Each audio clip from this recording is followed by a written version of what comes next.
안녕하세요. 일석입니다. 9번째 강의는 환기 요구량 계산에 관한 겁니다.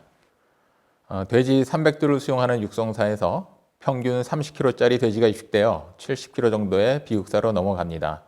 이때 육성사의 환기 요구량은 어떻게 계산해야 할까요? 먼저 앞서 강의에서도 잠깐 언급드렸던 환기량 단위인데요. 보통 CFM, cubic feet per minute, 그리고 CMH, cubic meter per hour를 사용하는데요. 교환되는 공기의 부피를 의미합니다. CFM은 분당 몇 입방 피트, 그리고 CMH는 시간당 몇 입방 미터의 공기 덩어리가 들어오고 나가느냐를 표시하는 수치 단위입니다. CFM을 CMH 단위로 바꾸는 것은 간단히 1.7배를 곱해 주시면 되겠습니다. 이번 강의에서는 모든 수치를 CMH 단위로 통일해서 말씀드리도록 하겠습니다. 이 표는 구간별 환기 추천량인데요. 여러 가지 기준 중에서 한국은 유럽보다는 보통 미국에서의 추천량을 채택해서 계산하고 있습니다. 체중에 따라 필요 환기량이 달라지고 단위는 CFM 단위여서 1.7배를 곱한 CMH 기준으로 바꿔보셔도 될 것 같습니다. 그럼 질문에서 30kg의 자돈 300마리가 필요로 하는 환기 요구량을 계산한 표를 한번 살펴보시겠습니다. 환기량은 보통 돈사의 용적과 사육 두수 이 두 가지를 같이 평가해서 계산을 합니다. 돈사 용적이 크면 클수록 더 많은 환기량이 요구된다고 보시면 되겠습니다. 파란색 칸에 돈사의 가로, 세로 높이를 곱해주고 나서요. 유창이냐 무창이냐에 따라서 시간당 완충지수를 추가로 곱해주면 용적에 의한 환기의 필요량이 산출됩니다. 여기에 사육두수에 따른 필요량은 두수 체중 안전을 곱해주고 나서 돼지 체중이 60kg 미만일 경우에 한해서는 1.2를 추가로 곱해 주시면 됩니다. 안전율은 대략 1.35 정도를 추천드리고 있습니다. 이렇게 용적과 두수에 의한 각각의 필요량을 평균 내게 되면 바로 적정 필요 환기량이 되는 겁니다. 바로 맨 우측 하단 셀에 보이는 29,970cmh가 이 경우에 필요한 적정 환기량이 되겠습니다. 그다지 복잡하지 않으시죠? 그냥 계산기로 두들기거나 필요하시면 간단히 계산하실 수 있도록 제가 엑셀 파일을 드릴 수 있겠습니다.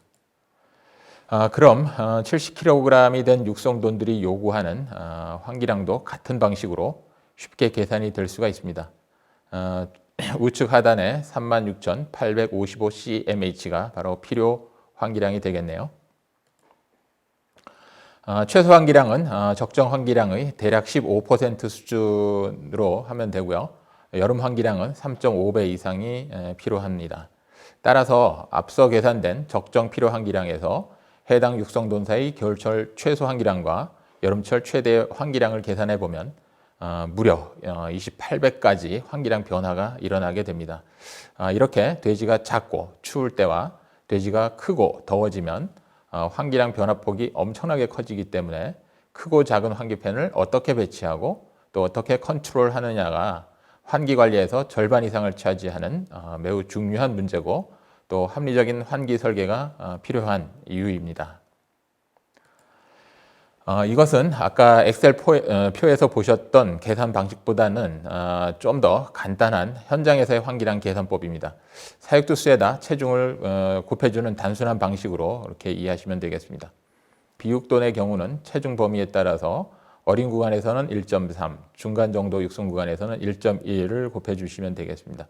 어린 구간은 체중에 비해서 폐의 크기가 상대적으로 크기 때문에 더 높은 수치를 곱해주는 것으로 이해하시면 될 것 같습니다. 혹시 이것도 복잡하다고 생각되시면요. 그냥 체중 곱하기 두수로 기억하셔도 큰 무리는 없겠습니다. 그래서 체중과 계절에 따라 주어진 필요 환기량을 구했다면 환기팬의 크기, 즉 환기 용량에 따라서 적절하게 환기팬을 배열해 주는 것이 아주 중요합니다. 많은 농장주분들께서 벽을 뚫는 걸 싫어하거나 비용을 아끼려고 대형 팬을 적게 설치해서 최대 환기 요구량만 맞추려고 하는 경우가 간혹 있는데요. 그것이 바로 환기 실패의 아주 중요한 원인이 됩니다. 표에서 보시는 것처럼 작은 사이즈의 팬과 중간 크기 또 큰 사이즈의 팬을 적절하게 배합해 줘서 상황에 따라 환기 조절이 수월하도록 설계해 주시는 게 좋습니다. 이것은 돈사 전체에 골고루 배기를 분배해서 사각지대를 줄이고 환기량이 적을 때라도 팬이 너무 살살 돌면서 생기는 음압 부족으로 배기가 불량해지는 문제를 막아주기 위한 목적입니다. 대형 팬 몇 개 가지고 환기를 하겠다는 생각을 했다면 지나치게 단순한 욕심이고 늘 환기를 적절하게 할 수 없는 곤란한 상황을 겪게 된다는 걸 잘 이해하시기 바랍니다. 한 가지 예로 500도를 수용하는 비육사의 환기를 설계한 것을 보시면 환기가 어떻게 변하는지 좀 더 잘 이해하실 수 있을 것 같습니다. 바로 이 표에서 보시는 것처럼 평균 30kg에 입식돼서 60kg 그리고 평균 100kg까지 크는 그런 비육사에서 필요한 환기량을 계절에 따라 3600cmh부터 15만 cmh까지 아주 드라마틱하게 환기량이 달라진다는 걸 알 수 있습니다. 외기 온도가 낮을 때 환기량이 줄어들면서 생기는 정체 구간과 사각지대를 고려해서 작은 팬을 측면에 여러 개 배치하고 또 중간 사이즈의 굴뚝 배기 팬을 설치해 줬고요. 봄, 가을 주간이나 여름철에 최대 환기량을 맞춰주기 위해 터널 환기 방식으로 쿨링패드 맞은편에 중대형 팬을 집중적으로 배치해 주었습니다. 물론 음압 환기 외에도 겨울철이나 환절기에 대비한 양압 환기 방식도 추가로 설계했지만 여기서는 배기 팬의 배열이 왜 중요한지 보여드리는 정도로만 말씀드리고자 합니다. 해당 비육사에서는 기존보다 출하연령이 대폭 앞당겨지고 폐사율도 개선돼서 이 농장주께서 용적이 넓은 돈사에서 환기 설계를 어떻게 해야 하는지 그리고 그 중요성을 실감할 수 있었던 좋은 사례가 되었었습니다. 그런데 아무리 환기량을 열심히 계산하고 설계를 잘한다 해도요, 복병이 생길 수 있습니다. 환기라는 것이 어느 한두 가지만 가지고 잘 되는 게 아니고 고려해야 할 것들이 무수히 많기 때문입니다. 환기팬이 오래돼서 성능이 저하되거나 돼지가 갑자기 질병이 온다거나 배기 형태, 플랩의 유무, 그리고 입기구의 크기, 외기 풍향 변화에 따라서 대단히 변화무쌍하다는 점을 이해하실 필요가 있습니다. 여기 사진에서 보시는 것처럼 비닐 덕트나 플랩은 배기에 엄청난 장애물이 되기 때문에 이런 상황에서는 환기량을 계산해서 적절한 수의 팬을 배치하는 것이 아주 의미가 없어져 버리게 됩니다.